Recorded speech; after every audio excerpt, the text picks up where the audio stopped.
स्वागत है आपका दोस्तों बिहार न्यूज़ में। मैं फिर दोस्त गनी और आप देख रहे हैं केडीवी लाइव। दोस्तों आज हो चुका है 19 अगस्त 2025। तो आज की पूरे बिहार की टॉप न्यूज़ लेकर आए हैं आपके लिए। वीडियो शुरू करने से पहले आपसे एक रिक्वेस्ट है कि अगर आप पहली बार इस चैनल पर आए हैं तो चैनल को सब्सक्राइब करके बेल आइकन को प्रेस कर दीजिए और साथ ही साथ वीडियो को लाइक कर दीजिए, अपने दोस्तों के साथ शेयर भी कीजिए। तो चलिए चलते हैं आज की खबरों की ओर। दोस्तों आज बिहार न्यूज़ की शुरुआत सबसे पहले करेंगे कि राहुल गांधी और तेजस्वी यादव का रैली चल रहा है। जहाँ औरंगाबाद में कल दूसरे दिन राहुल गांधी और तेजस्वी यादव, भाकपा माले के दीपांकर भट्टाचार्य एवं वीआईपी प्रमुख मुकेश सहनी जब रफीगंज पहुंचे तो यहां पर स्वागत को सड़क पर हुजूम उमड़ पड़ा। सड़कें जाम हो गई। राहुल गांधी और तेजस्वी यादव वाहन से बाहर निकल करके भीड़ का अभिवादन किया। गाँव से ग्रामीण राहुल गांधी और तेजस्वी यादव को देखने के लिए आए थे। राहुल गांधी ने भीड़ से कहा कि आप निश्चित रहें, हम बिहार में वोट चोरी नहीं होने देंगे। अब तक 65 लाख लोगों का वोट काटा गया, आगे कागजात के नाम पर नाम काटे जाएंगे। उन्होंने कहा कि चुनाव आयोग गलत करेगा फिर भी कहीं कोई केस नहीं हो सकता। साल 2023 में पीएम मोदी ने ऐसा कानून बनाया कि चुनाव आयोग स्वतंत्र संगठन है जिस पर कोई भी केस नहीं हो सकता। आप सभी को हम जागरूक करने के लिए आए हैं कि महात्मा गांधी एवं बाबा साहेब भीमराव अंबेडकर के संविधान को बचाना है। वहीं पर तेजस्वी यादव ने भीड़ से कहा कि दंगा फसाद पार्टी को सत्ता से दूर रखें। जब बिहार से खटारा सरकार को जाना तय है, यहाँ की भीड़ बता रही है कि बिहार में हम लोगों की सरकार बनेगी। उन्होंने भीड़ से वादा किया है कि जब हम सत्ता में आएंगे तो फिर सभी महिलाओं के खाते में 2500 रुपये प्रतिमाह देंगे। हम उम्र में कच्चा जरूर है पर जुबान के पक्का है, जो कहते हैं वे करते हैं। दोस्तों बीजेपी ने राहुल गांधी पर गंभीर आरोप लगाए हैं। कहा कि यात्रा के बहाने घुसपैठियों को बचा रही है इनके सहयोगी और ये। जहाँ दरअसल बात यह है कि राहुल गांधी अभी यात्रा कर रहे हैं। इस यात्रा को लेकर के वोटर अधिकार यात्रा के बहाने राहुल गांधी घुसपैठियों का बचाव कर रही है।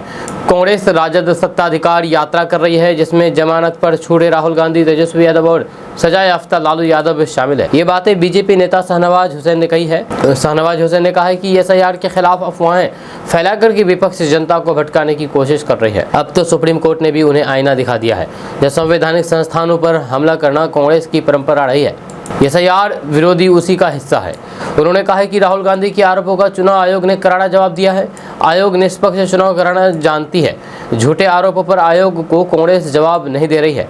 उन्होंने कहा है कि जिस कांग्रेस ने जगजीवन बाबू को प्रधानमंत्री नहीं बनने दिया, उन्हीं के शहजादे यहाँ संविधान और दलितों के सम्मान की बात कर रहे हैं। राहुल गांधी को बिहार यात्रा नहीं बल्कि हज यात्रा करनी चाहिए। ये कहना मेरा नहीं है बल्कि ये कहना बीजेपी नेता का है। दरअसल कांग्रेस नेता राहुल गांधी बिहार में यात्रा कर रहे हैं। अब राहुल गांधी की इस यात्रा पर कांग्रेस के पूर्व नेता आचार्य प्रमोद कृष्णन ने तंज कसा है। आचार्य प्रमोद कृष्णन ने कहा है कि राहुल गांधी को बिहार में यात्रा नहीं करनी चाहिए, उन्हें बिहार में यात्रा करने से फायदा नहीं होगा।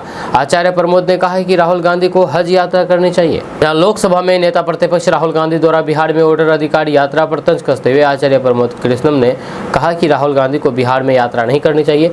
बिहार में यात्रा करने से उन्हें फायदा नहीं होगा, उन्हें हज यात्रा करनी चाहिए। अगर इलेक्शन कमीशन चोर है तो फिर राहुल गांधी को लोकसभा की सदस्यता से इस्तीफा दे देना चाहिए। उत्तर प्रदेश के 30 से 35 सांसद हैं जो कि इलेक्शन कमीशन के सर्टिफिकेट से आए हैं, उन्हें इस्तीफा दे देना चाहिए। अगर इलेक्शन कमीशन चोर है तो फिर हिमाचल प्रदेश, तेलंगाना में सरकार को रहने का अधिकार नहीं है। तमाम मेंबर ऑफ पार्लियामेंट ने इसी इलेक्शन कमीशन के सर्टिफिकेट से जीत हासिल किया है। दोस्तों बिहार में सरकारी स्कूल के बच्चों को अब फ्री स्टूडेंट किट दिया जाएगा।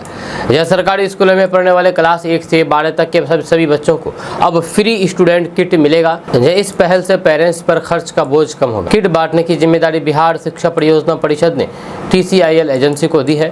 सभी क्लास के बच्चों को bag, stationery, pencil, rubber, notebook, colour, chart, drawing copy और अन्य चीजें दिए जाएंगे। इसके अलावा बच्चों के लिए अलग अलग किट भी तैयार किए गए हैं।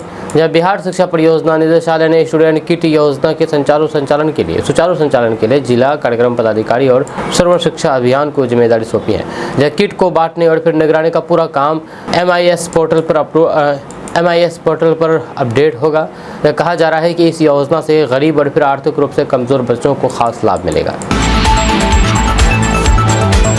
अगर आपके पूर्वजों के नाम पर कोई जमीन दर्ज है, यानी कि पूर्वजों के नाम पर ज़मीन है और उस पूर्वजों के नाम की ज़मीन को अपने नाम में ट्रांसफ़र करना चाहते हैं, पोते पर पोते या फिर बेटे के नाम करना चाहते हैं तो बहुत ही आज आपके लिए अच्छी खुशखबरी है। दरअसल बात है कि बिहार सरकार के राजस्व एवं भूमि सुधार विभाग ने जमीन से जुड़े हुए मामलों को सुलझाने के लिए एक राजस्व महाअभियान शुरू किया है। इस पहल का मुख्य उद्देश्य रैयतों को सरकारी दफ्तरों के चक्कर लगाने से बचाना और फिर भूमि अभिलेखों को पूरी तरीके से डिजिटल और फिर त्रुटि रहित बनाना है।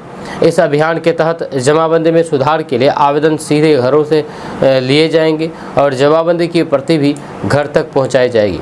इस अभियान की सबसे बड़ी विशेषता यह है कि अब मृत पूर्वजों के नाम पर दर्ज जमीनें आसानी से उनके बेटों पोतों के नाम पर हस्तांतरित की जा सकेगी। इसके लिए एक नई जमाबंदी तैयार की जाएगी जिसमें वारिसों का नाम पंजी 2 में दर्ज होगा। एक बार ये प्रक्रिया पूरी हो जाने के बाद जमीन का लगान भी उन्हीं के नाम से कटेगा। राजस्व विभाग का ये महाअभियान भूमि अभिलेखों में मौजूद सभी प्रकार की गलतियों को ठीक करने पर केंद्रित है। इनमें नाम, खाता संख्या, खेसरा या फिर क्षेत्रफल की गलतियां या फिर मृत रैयतों की जमाबंदी का वारिसों के नाम जमाबंदी दर्ज कराना शामिल है।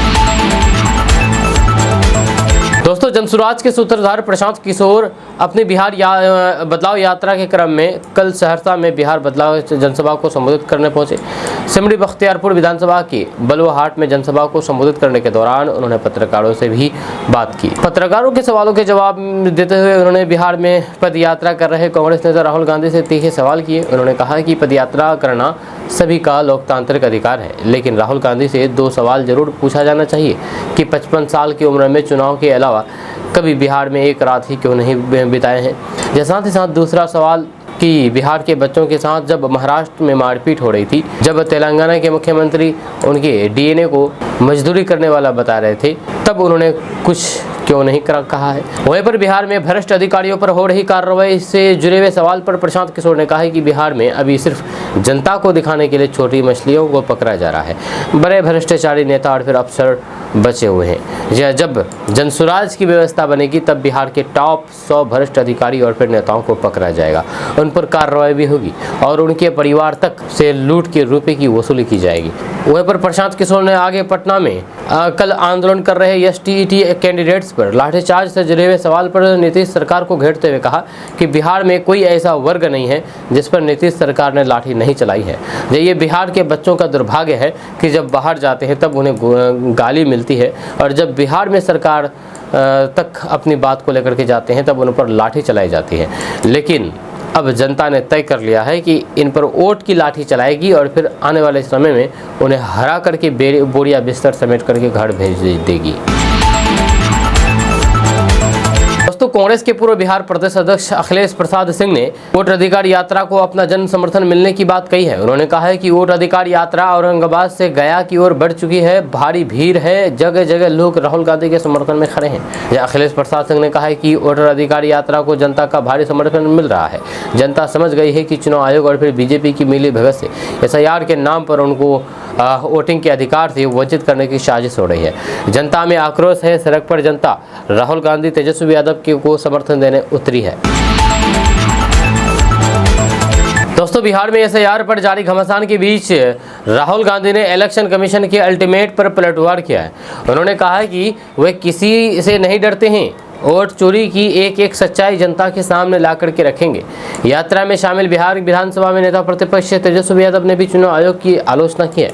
जब बिहार में कांग्रेस की वोटर अधिकार यात्रा का कल दूसरा दिन था, आज तीसरा दिन है। कल सासाराम से निकली वोटर अधिकार यात्रा क्रम में सोमवार को राहुल गांधी का काफिला औरंगाबाद पहुंचा। देव के सूर्य मंदिर में उन्होंने तेजस्वी संघ पूजा अर्चना की। इससे पहले रात एक सभा में राहुल गांधी ने इलेक्शन कमीशन के हल्फनामा या फिर माफीनामा पर कहा कि मोदी जी, अमित शाह और फिर इलेक्शन कमीशन के लोग ये समझ लो कि ना मैं आपसे डरता हूं, ना तेजस्वी यादव, ना ही बिहार डरता है। मैं गारंटी देकर के कहता हूं कि वोट चोरी की सच्चाई पूरे हिंदुस्तान की जनता के सामने ला करके रखूंगा। जो कहता हूं उसे छोड़ता नहीं हूं। इधर तेजस्वी यादव ने कहा है कि एसआईआर एक बड़ी साजिश है। लोकतंत्र की जननी बिहार में लोकतंत्र को राहुल गांधी और तेजस्वी यादव का गठबंधन उजड़ने नहीं देंगे। बिहार की जनता के अस्तित्व को खत्म करने का प्रयास किया जा रहा है। पहले वोटर लिस्ट से नाम काटेगा, फिर राशन कार्ड से, फिर पेंशन लिस्ट से। इस साजिश का बदला आप लोगों को वोट की चोट से लेना है। वहीं पर रविवार को इलेक्शन कमीशन की ओर से प्रेस कॉन्फ्रेंस करके एसआईआर पर विपक्ष के आरोपों का जवाब दिया गया, जहां सीईसी ज्ञानेश कुमार ने लोकसभा में राहुल गांधी का नाम लिए बगैर मतदाता सूची में गड़बड़ी समेत उनके सभी आरोपों को खारिज कर दिया। साथ ही साथ कहा कि उनको 7 दिन में हल्फनामा देना होगा या देश से माफी मांगनी होगी, तीसरा कोई विकल्प नहीं है। यह 50 मिनट की प्रेस कॉन्फ्रेंस में सीईसी ने कहा कि यानी कि इलेक्शन कमीशन ने कहा कि एसआईआर का उद्देश्य मतदाता सूचियों में सभी गलतियों को दूर करना है। यह चोरी के आरोप को खारिज करते हुए सीईसी ने कहा कि बिहार में एसआईआर को सफल बनाने के लिए सभी हितधारक पारदर्शी तरीके से काम कर रहे हैं। दोस्तों, बिहार की राजनीति में बड़ा सियासी फेरबदल हुआ है। जब दरअसल बात है कि बिहार विधानसभा चुनाव से पहले राजनीतिक पार्टियों ने बड़ा उलटफेर देखने को मिल रहा है। नेता एक पार्टी से दूसरे पार्टी में जा रहे हैं। इसी कड़ी में मंगलवार के दिन बिहार की राजनीति में एक बड़े बदलाव का गवाह बनने जा रहे हैं। जब दरअसल बात है कि बीजेपी आज यानी 19 अगस्त को पटना में एक भव्य मिलन समारोह आयोजित करने जा रही है, जिसमें कई दिग्गज नेता पार्टी का दामन थामेंगे। इस समारोह में पूर्व केंद्रीय मंत्री और बिहार के कद्दावर नेता नागमणि अपनी पत्नी सुचित्रा सिन्हा के साथ बीजेपी की सदस्यता ग्रहण करेंगे। नागमणि का बिहार की राजनीति में लंबा अनुभव रहा है और ओबीसी समुदाय में उनकी गहरी पकड़ मानी जाती है। यह राजनीतिक विश्लेषक मानते हैं कि उनका बीजेपी में शामिल होना पार्टी के लिए एक बड़ा राजनीतिक लाभ हो सकता है। वहीं पर इसके अलावा प्रशांत किशोर की जन स्वराज पार्टी के कई पदाधिकारी और फिर कार्यकर्ता भी बीजेपी में शामिल होने वाले हैं। इनमें सबसे चर्चित नाम पूर्व IPS आनंद मिश्रा का है, जिन्हें असम का सिंघम कहा जाता है। सूत्रों के मुताबिक पार्टी उन्हें बक्सर से विधानसभा चुनाव में उम्मीदवार बना सकती है। वहीं पर बीजेपी के लिए ये मिलन समारोह न सिर्फ जनाधार बनाने वाला है, बल्कि आगामी लोकसभा और फिर विधानसभा चुनाव की रणनीति को भी नई धार देगा। वरिष्ठ नेताओं की मौजूदगी में होने वाला ये कार्यक्रम बिहार में पार्टी के लिए शक्ति प्रदर्शन के रूप में देखा जा रहा है। दोस्तों, STET नहीं तो वोट नहीं। जी हाँ, बिहार में शिक्षक अभ्यर्थियों ने नीतीश सरकार के खिलाफ मोर्चा ही खोल दिया है। दरअसल बात यह है कि बिहार की राजधानी पटना में शिक्षक अभ्यर्थी एक बार फिर से अपने मांगों को लेकर के सड़कों पर उतर आए हैं। जब पिछले 15 दिनों में ये दूसरी बार है जब अलग अलग जिलों से आए हजारों अभ्यर्थी TRE-4 से पहले STET कराने की मांग को लेकर के जोरदार प्रदर्शन कर रहे हैं। उनकी मांग है कि बेरोजगार युवाओं को शिक्षक भर्ती में मौका देने के लिए हर हाल में STET परीक्षा पहले होनी चाहिए। जब पटना कॉलेज से शुरू हुए जुलूस को डांग बंगला चौराहे पर पुलिस ने बैरिकेडिंग लगा करके रोक दिया गया। प्रदर्शनकारी बैरिकेडिंग को पार करने की कोशिश में जुटे रहे, लेकिन भारी पुलिस बल की मौजूदगी ने उन्हें आगे बढ़ने से रोक दिया। जब पिछले प्रदर्शन के दौरान पुलिस ने लाठीचार्ज किया था, जिसके बाद अभ्यर्थियों का आक्रोश और बढ़ गया। इस बार भी प्रदर्शनकारियों ने सचिवालय की ओर से बढ़ने की कोशिश की, लेकिन पुलिस ने उन्हें रोक लिया। जब मौके पर मौजूद मजिस्ट्रेट MS खान ने कहा है कि ये प्रदर्शन प्रतिबंधित क्षेत्र में हो रहा है और इसके लिए कोई भी अनुमति नहीं लेनी चाहिए। दोस्तों, मुख्यमंत्री नीतीश कुमार ने पटना के ललित नारायण मिश्र आर्थिक विकास एवं सामाजिक परिवर्तन संस्थान के विभिन्न भागों का निरीक्षण किया। इस दौरान मुख्यमंत्री नीतीश कुमार ने academic block, technical block, lab, प्रशासनिक भवन, क्लासरूम सहित पूरे परिसर का निरीक्षण किया और फिर वहां की व्यवस्थाओं तथा शैक्षणिक कार्यकलापों की विस्तृत जानकारी ली। तो फिर क्लासरूम में उपस्थित छात्र छात्राओं से बातचीत करने के दौरान मुख्यमंत्री नीतीश कुमार ने कहा कि आप लोग अच्छे से पढ़ाई करें और अपने उद्देश्य को प्राप्त करें। दोस्तों, बिहार के मुख्यमंत्री नीतीश कुमार के बेटे निशांत कुमार ने राहुल गांधी और तेजस्वी यादव की वोटर अधिकार यात्रा निकालने पर कमेंट किया है। निशांत कुमार से जब पूछा गया है कि राहुल गांधी और तेजस्वी यादव SIR के खिलाफ यात्रा निकाल रहे हैं, इस पर उन्होंने एक मंझे हुए राजनेता की तरह कहा कि इलेक्शन कमीशन का मामला है, इलेक्शन कमीशन ही इसे देखेगी क्या हो रहा है क्या नहीं हो रहा है। वहाँ पर निशांत कुमार ने आगे कहा है कि हमने 50 लाख रोजगार देने का वादा किया था, जब 1 करोड़ रोजगार देने का निश्चय किया है, जिसमें सरकारी नौकरी और फिर रोजगार दोनों है। जहां हमने जातिगत जनगणना कराई है, 94 लाख गरीब परिवार को 2 लाख रुपए की आर्थिक मदद देंगे। जब कुछ दिन पहले हमने विधवा और फिर विकलांग की पेंशन 400 रुपये से बढ़ाकर 1100 रुपये कर दी है। जब बिजली 125 यूनिट फ्री कर दी गई है, इससे 90% लोगों के लिए बिजली मुफ्त हो गई है। दोस्तों, राहुल गांधी की वोटर अधिकार यात्रा पप्पू यादव और कन्हैया कुमार के लिए गुड न्यूज लेकर आई है। जहां बिहार में विधानसभा चुनाव से पहले सियासत अपने रंग में रमती नजर आ रही है। वोटर लिस्ट में विशेष गहन पुनरीक्षण यानी कि SIR की प्रक्रिया ने सियासी हलचल को तेज कर दिया है। जहां इसके पक्ष में सत्तारूढ़ एनडीए गठबंधन लगातार अपनी बातें रख रहे हैं, तो फिर इसके विरोध में महागठबंधन के रूप में विपक्षी दल भी आक्रामक तेवर अपनाए हुए हैं। जहाँ कांग्रेस राहुल गांधी की अगुवाई वाले वोटर अधिकार यात्रा के जरिए लोगों के बीच महागठबंधन की पैठ बनाने की कोशिश में लगी है, तो फिर ये यात्रा पप्पू यादव और कन्हैया कुमार के लिए भी राहत भरी साबित हो रही है। क्योंकि पिछली रैली के दौरान राहुल और तेजस्वी यादव के रथ पर चढ़ने नहीं दिया गया था, तब भी कांग्रेस SIR प्रक्रिया के विरोध में सड़क पर उतरी थी। SIR के विरोध में कांग्रेस आरजेडी तमाम विपक्षी दलों ने पिछले महीने 9 जुलाई को बिहार बंद का आह्वान किया था। बिहार बंद का समर्थन करने के लिए खुद राहुल गांधी भी बिहार पहुंचे। जी हाँ, वे आरजेडी के नेता तेजस्वी यादव के साथ खास तौर से तैयार किए गए रथ पर सवार हुए। हालांकि ये यात्रा तब अचानक से सुर्खियों में आ गई जब कुछ वीडियो सोशल मीडिया पर वायरल हो गए। वायरल वीडियो में दिख रहा है कि रथ पर सवार होने की कोशिश कर रहे पूर्णिया सांसद पप्पू यादव और कन्हैया कुमार को चढ़ने नहीं दिया गया। इसका विपक्षी दलों ने, खास करके बीजेपी ने भी मजाक उड़ाया। SIR प्रक्रिया के विरोध में महागठबंधन का यह विरोध प्रदर्शन इन दोनों नेताओं को गाड़ियों पर नहीं चढ़ने देने की घटना के आगे कमतर साबित हो गया, जब खुद कांग्रेस के रणनीतिकारों की भी किरकिरी हो गई थी। अब कांग्रेस एक बार फिर से SIR प्रक्रिया के विरोध को ही आगे बढ़ाते हुए बिहार में वोटर अधिकार यात्रा निकाल रही है। राहुल गांधी इसकी अगुवाई कर रहे हैं। पार्टी की रणनीतिकार इस बार पिछले चूक से बचने की कोशिश में है और पप्पू यादव के साथ साथ कन्हैया कुमार को मंच पर जगह दिलाने की कोशिश की है। राहुल गांधी की ये वोटर अधिकार यात्रा चुनाव से ठीक पहले शुरू की गई है और ये 16 दिनों तक चलेगी। यात्रा के दौरान 20 से ज़्यादा जिलों को कवर करते हुए करीब 1300 किलोमीटर की दूरी तय की जाएगी। शुरुआत सासाराम से की गई है और फिर अभी औरंगाबाद, गया, नवादा, नालंदा, मुंगेर, भागलपुर, पूर्णिया, सुपौल, दरभंगा, सीतामढ़ी, चंपारण, गोपालगंज, सिवान, छपरा और फिर आरा जैसे जिलों से होते हुए गुजरेगी। इस यात्रा का समापन 1 सितंबर को पटना के गांधी मैदान में एक विशाल रैली के साथ होगा। दोस्तों, जगदीप धनखड़ के इस्तीफे के बाद बीजेपी ने तमिलनाडु के CP राधाकृष्णन को उपराष्ट्रपति की कुर्सी देने का फैसला किया है। यह 27 दिनों तक चले सियासी अटकलों पर विराम लगाते हुए बीजेपी के राष्ट्रीय अध्यक्ष JP नड्डा ने राधाकृष्णन के नाम की घोषणा की है। जब बहुमत के आधार पर उपराष्ट्रपति पद के लिए राधाकृष्णन का चुना जाना तय है। जगदीप धनखड़ के इस्तीफे के बाद सियासी गलियारों में बिहार, बंगाल से आने वाले या किसी जाट समुदाय से नेता ये पद देने की चर्चा थी, लेकिन बीजेपी ने तमिलनाडु के गाउंडर बेल्लाट समुदाय से आने वाले CP राधाकृष्णन के नाम पर आखिरकार मोहर लगाई है। दोस्तों, राजनीति के इस मौसम में जहां पर विपक्ष अब तक अपनी रणनीति की प्रेस कॉन्फ्रेंस भी तय नहीं कर पाया है, वहीं एनडीए ने रविवार को CP राधाकृष्णन का नाम उपराष्ट्रपति पद के लिए घोषित कर दिया है। यह घोषणा कोई बड़ी बात नहीं थी, लेकिन JP नड्डा की वह बात गौर करने लायक थी कि हम विपक्ष से बात करेंगे ताकि निर्विरोध चुनाव हो सके।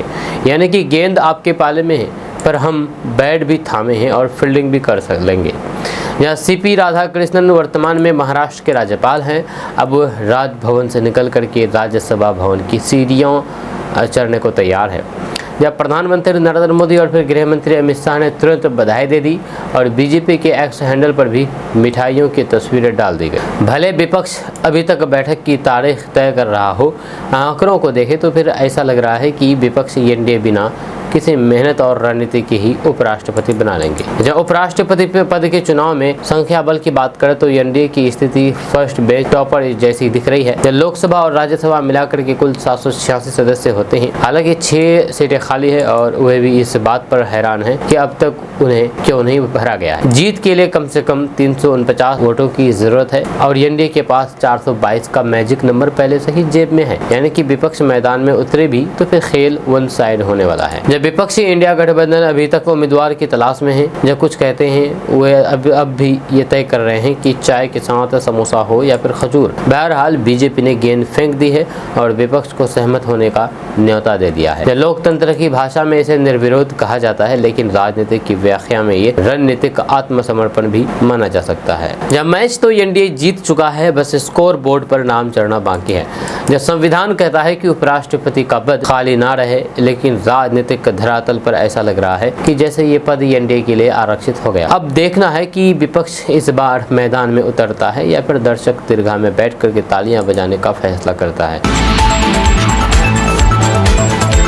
दोस्तों, प्रशांत किशोर ने बिहार चुनाव को लेकर के बड़ी बात कह दी है। दरअसल बात है कि बिहार में इसी साल विधानसभा चुनाव होने वाले हैं। इस बार प्रशांत किशोर भी चुनाव के मैदान में उतरे हुए हैं और वे बीते 3 साल से बिहार में लोगों को नया विकल्प देने की बात कर रहे हैं। लेकिन एक सवाल उनसे हमेशा पूछा जाता है कि पूर्ण बहुमत नहीं मिला तो फिर क्या करेंगे? क्या वे किसी गठबंधन के साथ जाएंगे? प्रशांत किशोर ने गठबंधन को लेकर के एक बात कह दी है जो हम आपको बताने वाले हैं। एक बार फिर उनसे इसी तरीके का सवाल बीबीसी पर एक इंटरव्यू के दौरान पूछा गया। इस सवाल पर प्रशांत किशोर ने बड़ी बात कही है। उन्होंने कहा कि या तो अर्श पर या रहेंगे या फिर फर्श पर, किसी को सपोर्ट करने का सवाल ही नहीं है। उन्होंने यहाँ तक कह दिया है कि 20 से 25 सीट आई तो फिर मैं अपने विधायकों से कहूंगा कि वे किसी और दल से हाथ मिला ले, जब मैं फिर मेहनत करके चुनाव लड़ूंगा।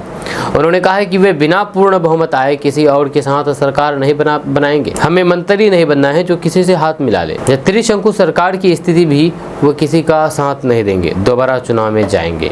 उन्होंने ये भी कहा कि पहली बार बिहार में पलायन का मुद्दा जनसुराज ने उठाया है। इससे पहले की सरकारें बिहार के लोगों का बिहार से बाहर जाकर के काम करना अपनी तारीफ समझती थी कि देखिए बिहारी हर जगह हैं, अपना जलवा दिखाते हैं, लेकिन ये उनकी मजबूरी है, ये कोई अच्छी बात नहीं है। प्रशांत किशोर ने यह भी दावा किया है कि नीतीश कुमार इस बार किसी भी तरह से सीएम नहीं बनेंगे। जहाँ इससे पहले प्रशांत किशोर ने पटना में यह भी कहा है कि हम केवल एक समीकरण में विश्वास करते हैं और वह है विचारधारा आधारित समीकरण। इस देश में आधे से ज्यादा हिंदू विचारधारा के आधार पर भाजपा के साथ नहीं है। जनसुराज का फॉर्मूला MY फॉर्मूला नहीं है। जनसुराज का फॉर्मूला यह है कि सभी हिंदू जो विचारधारा के आधार पर गांधी, जयप्रकाश, बाबा साहेब अम्बेडकर, लोहिया को मानते हैं, उन्हें मुसलमानों के साथ एक सामाजिक राजनीतिक गठबंधन बनाना चाहिए। अगर ऐसा हुआ तो फिर हम भाजपा को बुरी तरीके से हरा देंगे। अब ये देखने वाली बात होगी कि प्रशांत किशोर एक नई पार्टी और नई विचारधारा के साथ इन तमाम दिग्गज पार्टियों को कैसे मात देंगे, या इनकी जाति आधारित समीकरण के कैसे तोड़ेंगे, या बिहार में वो अर्श पर रहेंगे या फिर फर्श यानी कि पूर्ण बहुमत के साथ बिहार में नई विचारधारा की सरकार बना पाएंगे या नहीं। दोस्तों, सरकार ने राशन कार्ड योजना में 2025 से बड़े बदलाव किए हैं। इन बदलावों का मकसद ये सुनिश्चित करना है कि फ्री राशन और फिर आर्थिक सहायता का लाभ केवल जरूरतमंद और गरीब परिवारों तक। यह सरकार केवल असली जरूरतमंदों को फ्री राशन पहुंचाना चाहती है। जिन परिवारों को मासिक आय 10,000 रुपए से ज्यादा है, उनके पास 5 एकड़ से अधिक कृषि भूमि है, या जिनके नाम 4 पहिया वाहन है या फिर 1000 वर्ग फुट से बड़ा शहरी मकान है, ऐसे परिवार फ्री राशन के पात्र नहीं होंगे। जब पात्र राशन कार्ड धारकों को हर महीने फ्री राशन के साथ साथ 1000 नगद सहायता भी सीधे बैंक खाते में मिलेगी। अब हर राशन कार्ड धारक को EKYC कराना अनिवार्य होगा। EKYC पूरी न होने पर राशन कार्ड निष्क्रिय हो सकता है। अंतिम तारीख तय की गई है, इसलिए समय पर यह प्रक्रिया पूरी करनी होगी। जहाँ अब हम बात करेंगे सेहत की। जहाँ सेहत में अस्थमा और COPD रोगियों के बारे में बात करेंगे, क्योंकि बरसात में इन रोगियों को काफ़ी ज़्यादा परेशानी होती है। जब बरसात के मौसम में अस्थमा एवं COPD रोगियों के लिए विशेष रोकथाम एवं सतर्कता रखना चाहिए। यदि अस्थमा तथा COPD के रोगी इस मौसम में सावधानी नहीं बरतते हैं तो फिर उन्हें परेशानी का सामना करना पड़ सकता है। स्वास्थ्य रोग विभाग के डॉक्टर अभिषेक सिंह ने दी है। उन्होंने बताया है कि बरसात के मौसम में जहाँ पर समस्त प्रकृति में हरियाली और फिर ठंडक भर देता है, वहीं पर अस्थमा यानी कि दमा और COPD यानी कि क्रॉनिक ऑब्स्ट्रक्टिव पल्मोनरी डिजीज के रोगियों के लिए ये मौसम चुनौतियों से भरा रहता है। इस दौरान वातावरण में नमी की अधिकता, परागकण, फफूंद, धूल मिट्टी के कण और फिर तात्कालिक तापमान परिवर्तनों के कारण सांस संबंधित समस्याएं अधिक बढ़ जाती है। वहीं पर डॉक्टर अभिषेक सिंह ने बताया है कि अत्यधिक वर्षा, नमी या फिर ओस में बाहर निकलने से बचें। आवश्यक होने पर मास्क या फिर स्वच्छ कपड़ा नाक मुंह पर रखें, जिससे हवा में मौजूद धूल, फफूंद और परागकण आपकी सांस प्रणाली में प्रवेश न कर सके। अपने घरों में नमी का स्तर कम रखें, या घर में डिह्यूमिडिफायर या फिर एयर प्यूरिफायर का उपयोग करें ताकि फफूंद, एलर्जी और फिर धूल मिट्टी का जमाव ना हो। वहीं पर गीले कपड़े, गद्दे या फिर वस्तु घर में इकट्ठा होने ना दें। इन्हें नियमित रूप से धूप में सुखाएं। वहीं पर हर प्रकार की सतह, विशेष करके बाथरूम, रसोई या फिर कम वेंटिलेशन वाले कमरों की नियमित सफाई करें, क्योंकि इनमें फफूंद तेजी से पनप सकती है। वहीं पर सर्दी, जुकाम, खांसी अथवा किसी प्रकार के श्वसन संक्रमण के लक्षण नजर आने पर तुरंत डॉक्टर को दिखाएं। वहीं पर डॉक्टर द्वारा निर्धारित इनहेलर दवाएं एवं अन्य आपातकालीन औषधि सदैव अपने पास रखें और फिर समय अनुसार नियंत्रण वाले इनहेलर्स का नियमित उपयोग करें। वहीं पर श्वसन का अभ्यास जैसे कि प्राणायाम या फिर हल्की सांस संबंधित एक्सरसाइज घर में रहकर के नियमित रूप से करें। इससे फेफड़ों की क्षमता बढ़ जाती है। दोस्तों, बिहार के सीतामढ़ी जिले के सदर अस्पताल का एक वीडियो सोशल मीडिया पर इन दिनों तेजी से वायरल हो रहा है, जिसने स्वास्थ्य विभाग की कार्यप्रणाली और फिर अस्पताल की छवि पर गंभीर सवाल खड़े कर दिए हैं। जब वीडियो में पोस्टमार्टम करने वाले कर्मी मृतक के परिजनों से खुलेआम पैसे की मांग करता दिखाई दे रहा है। आरोप है कि पोस्टमार्टम कराने के बदले में 2000 रुपये की मांग की गई। जो वायरल वीडियो में आरोपी खुद को शंकर मलिक का दामाद मधु मलिक बताते हुए दावा करता है कि सीतामढ़ी से लेकर के शिवहर तक पोस्टमार्टम हम ही करते हैं। जब परिजनों ने आपत्ति जताई और फिर कहा कि सरकार इस काम के लिए पहले से ही वेतन देती है, बेहिचक कह दिया है कि सरकार कोई पैसा नहीं देता है। शराब पीने की बात ने इस दौरान उसका एक साथी भी मौके पर पहुंचा। जब लोगों ने शिकायत की है कि मधु मलिक शराब पीकर के बदतमीजी कर रहा है, इस पर उसने सफाई देते हुए कहा कि बिना शराब के नशे में काम होता ही नहीं है। ये सुनकर के परिजन और फिर ग्रामीण गुस्से में आ गए और फिर हंगामा शुरू कर दिया। वहीं पर परिजनों का आरोप है कि शुरुआत में 4000 रुपये मांग किए गए थे। जब उन्होंने इसका विरोध किया तो फिर कर्मी ने पलटकर कहा कि सिर्फ 2000 रुपये ही चाहिए। गुस्से में आकर के उसने यहाँ तक कह दिया डाला कि पोस्टमार्टम का चार्ज 10,000 रुपये है, दीजिएगा। इतना ही नहीं, उसने धमकी दी है कि यदि पैसे नहीं दिए तो फिर शव वापस ले जाना होगा। दोस्तों, वोट चोरी का मुद्दा इन दिनों काफी ज्यादा गर्माता हुआ नजर आ रहा है। राहुल गांधी की वोट चोरी के आरोपों पर चुनाव आयोग ने प्रेस कॉन्फ्रेंस की, जिसमें उन्होंने राहुल गांधी को इन आरोपों पर 1 हफ्ते के अंदर हल्फनामा जारी करने के लिए कहा है, वरना ये सारे आरोप निराधार माने जाएंगे। अब इन सब गहमागहमी के बीच जानकारी सामने आ रही है कि विपक्ष मुख्य चुनाव आयोग महाअभियोग प्रस्ताव लाने पर विचार कर रहा है। सूत्रों के अनुसार कई विपक्षी दल इस पर मंथन कर रहे हैं। कांग्रेस सांसद सैयद नासिर हुसैन ने मुख्य चुनाव आयुक्त के खिलाफ महाअभियोग प्रस्ताव लाने की संभावना पर प्रतिक्रिया व्यक्त की है। उन्होंने कहा है कि अभी तक इस विषय पर पार्टी के भीतर कोई भी चर्चा नहीं हुई है, लेकिन जरूरत पड़ने पर कांग्रेस नियमों के अनुसार महाअभियोग प्रस्ताव ला सकती है। भारतीय चुनाव आयोग यानी कि इलेक्शन कमीशन ऑफ इंडिया ने एक प्रेस कॉन्फ्रेंस की और फिर साफ तौर पर कह दिया है कि ना तो आयोग का और न ही मतदाता अपने खिलाफ लगाए जा रहे वोट चोरी जैसे झूठे आरोपों से डरते हैं। वहीं पर आयोग ने लोगों से संविधान में दिए गए अधिकार का प्रयोग करते हुए हर परिस्थिति में मतदान करने की अपील की है। साथ ही साथ कहा है कि चुनाव आयोग राजनीतिक दलों का पंजीकरण करता है और फिर उसकी नज़र में कोई भी पक्ष या फिर विपक्ष नहीं है, सभी समान है। दोस्तों, बिहार विधानसभा चुनाव 2025 की उल्टी गिनती शुरू होते ही कांग्रेस ने अपनी रणनीति तेज कर दी है। महागठबंधन में सीटों का आधिकारिक बंटवारा अभी बाकी है, लेकिन कांग्रेस ने अंदर खाने अपने उम्मीदवारों की लिस्ट तैयार करनी शुरू कर दी है। जब पार्टी की योजना है कि इस बार कम सीटों पर लड़े मगर बेहतर स्ट्राइक रेट हासिल करे। फिलहाल बिहार विधानसभा में कांग्रेस के 19 विधायक हैं, लेकिन सिद्धार्थ सौरभ और फिर मुरारी गौतम पार्टी से अलग हो चुके हैं। ऐसे में बचे हुए 17 विधायकों का टिकट लगभग पक्का माना जा रहा है। जब पार्टी ने आंतरिक सर्वे के बाद तय किया है कि मौजूदा विधायकों को दोबारा मौका मिलेगा, यानी कि इन 17 विधायकों की टिकट इस बार पक्की है।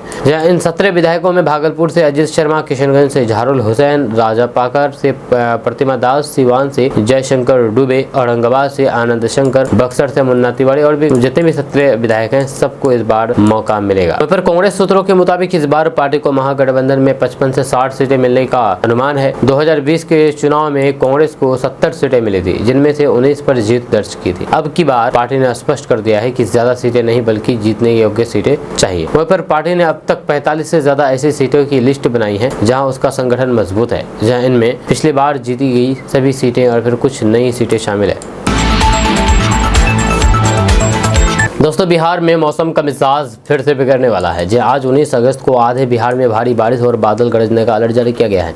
मौसम विभाग की तरफ से आज 20 जिलों में येलो अलर्ट जारी किया गया है। यह इस दौरान भारी बारिश के साथ ठनका गिरने की भी चेतावनी जारी की गई है। ऐसे में लोगों से सतर्क रहने की भी अपील की गई है। जब मौसम विभाग की माने तो पूर्वी चंपारण, पश्चिमी चंपारण, गोपालगंज, सिवान, शिवहर, मुजफ्फरपुर, मधुबनी, दरभंगा, सुपौल, किशनगंज, रडिया, पूर्णिया, कटिहार, कैमूर, रोहतास, औरंगाबाद, गया, नवादा, जमुई और फिर बांका के लिए चेतावनी जारी की गई है। जी हाँ, आज से धीरे धीरे मानसून फिर से एक्टिव होने वाला है। दरअसल 20 और फिर 21 अगस्त को पूरे बिहार में ऑरेंज और फिर येलो अलर्ट जारी किया है। जब मौसम विभाग ने अगले कुछ दिनों तक उत्तर बिहार में रुक रुक करके बारिश होने की संभावना जताई है।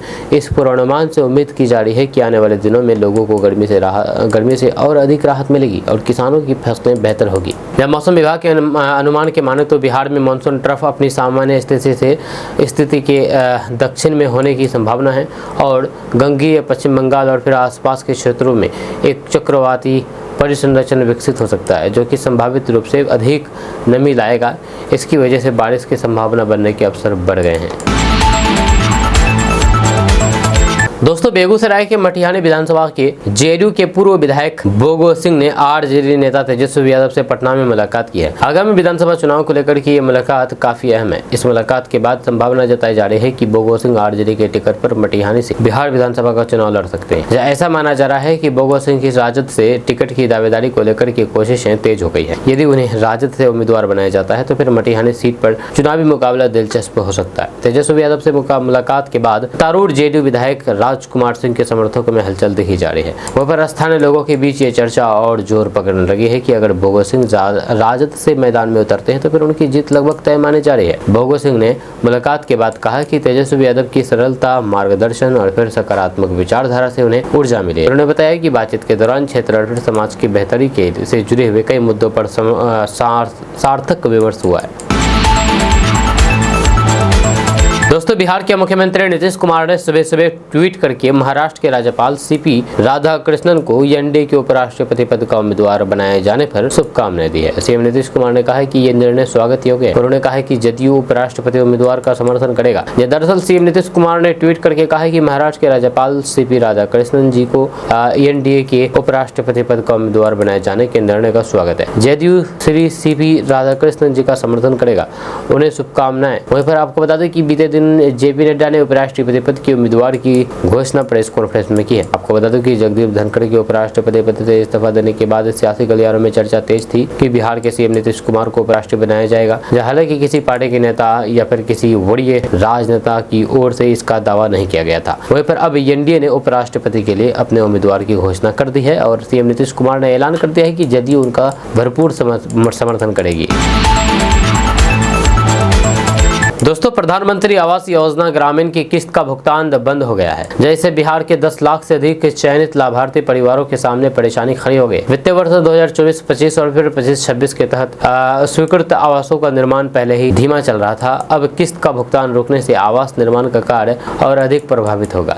ग्रामीण विकास विभाग के अनुसार केंद्र सरकार ने इस योजना में राशि भुगतान की व्यवस्था में बदलाव कर दिया है। इस कारण करीब 2 सप्ताह से राशि का भुगतान नहीं हो पा रहा है। इसको लेकर के वित्त विभाग भी नई व्यवस्था के अनुरूप कार्रवाई कर रहा है ताकि राशि का भुगतान शुरू किया जा सके। वहीं पर नई व्यवस्था के तहत अब राशि का भुगतान सीधे आरबीआई के माध्यम से होगा। जब पहले राशि की निकासी करके बैंक में जमा की जाती थी, फिर लाभार्थियों के खाते में राशि भुगतान की कार्रवाई होती थी। ये प्रक्रिया बंद कर दी गई है। इस कारण आवास सॉफ्ट को नई व्यवस्था के साथ टैग किया जा रहा है। पदाधिकारी बताते हैं कि इनमें 10 से 15 दिनों का समय लग सकता है। इससे साफ है कि लाभुकों को राशि का भुगतान होने में अभी और देरी होगी।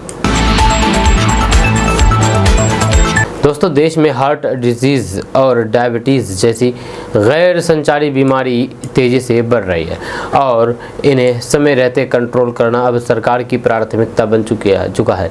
इसी को ध्यान में रखते हुए केंद्रीय स्वास्थ्य मंत्रालय ने 30 वर्ष और फिर उससे अधिक उम्र के लोगों की स्क्रीनिंग और फिर इलाज की व्यवस्था शुरू की है। जब स्वास्थ्य मंत्रालय द्वारा जारी रिपोर्ट की हालिया रिपोर्ट के मुताबिक जनवरी 2025 से जून 2025 के बीच ही 1 crore 11 lakh high blood pressure और फिर 64 लाख डायबिटीज के मामलों की पहचान की गई है, जिसके बाद इन सभी का इलाज शुरू किया जा रहा है।